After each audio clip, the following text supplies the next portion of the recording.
So President Trump has started speaking out about what's happening in South Africa, for which we are very grateful, which has led to quite a backlash from the South African government, and their response is, it's not happening. That's the official... Right, yes. It doesn't exist. There are no farm murders in South Africa. Fear-mongering. Yeah. Mm-hmm. So I do think one of the issues that's on the table now is refugee status. For the Afrikaner, especially the farmers, to flee to the US. Or to get some form of protection from the US. And I know some people are interested in that. But what I should also say, and that's why I'm so grateful that we spoke about the history part at first, is our concern is that if we just leave the country, our culture dissolves and our communal identity dissolves and we become Americans or whatever.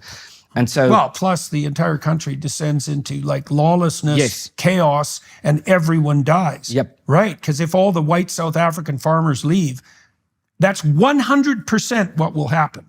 Right. Well, and you can look at the rest of Africa as an example. Look at Zimbabwe and so forth. Yeah. So we need to find some form of what I would call dispensational solution. The solution is not simply to say we need a different president, or we need a different party to take over parliament, because there's fundamental structural problems with the political system. It's like trying to repaint the skirtings when there's a problem with the foundation of the house. Definitely. And the reason why I say that is because the country is very big, it's very diverse, it has a very strong central government, and also the country is quite poor, and poor countries tend to have more socialistic governments that are not necessarily... That's because they want to be poorer still. Yeah. And they're not necessarily interested in economic investments. It's just about blame shifting and scapegoating. Yeah, definitely. So, and I think, and this is our message also to people in America, is it's great if there are people who want to flee or get out to help them, that they should get help.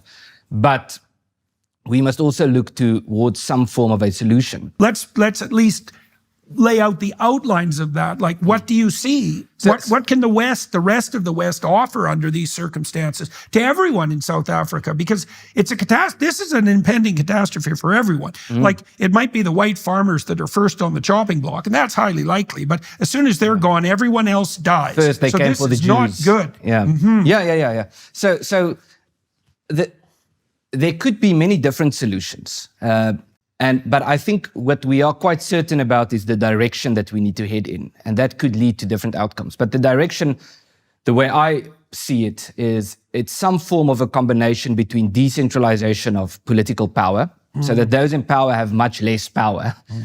So that turns South Africa into something more like Europe, let's say, where there are a multitude of nations. It could be a federation, it could be some form of cultural autonomy, it could be territorial autonomy, it could take different forms. It could be balkanization. So decentralization, and the other aspect is sort of the bottom-up approach is self-governance. Because people, and that's not just for the Afrikaners or the white Anglos, or the South Africa is people call it a community of communities. There are so many different nations and tribes and so forth, and they don't get to make decisions about their own affairs because the central government decides. And the central government regards things like cultural identity and so forth as backwards tribal thinking. Well, you see the same thing playing out with the European Union at the moment. It's very similar. It's very similar to the European dynamics with the European Union. The problem is that as the size of government mounts, the proclivity for society to become tyrant and slaves magnifies, right? You need those intermediary structures, which are something like, well, families, towns, cities, states, maybe separate countries in some sort of federation with serious limitations on the top-down power, right? Right, that's a subsidiary structure, the classic alternative to tyranny and slavery. And there's a big problem in South Africa with traditional leaders, or let's say the king of the Zulus, for example, not being recognized by the government for his role that he's playing. And so the government, the way we talk about it, is the difference between natural identity and artificial identity. They have the slogan that says, for the nation to prosper, the tribe must die. Right. And so, but the nation for us is something else in the way a lot of Westerners think about the nation, because the nation in our context is an artificial thing. It's a construct. It's putting all these people together, lumping. It's like saying you are all just Europeans now. And so Europe is the nation.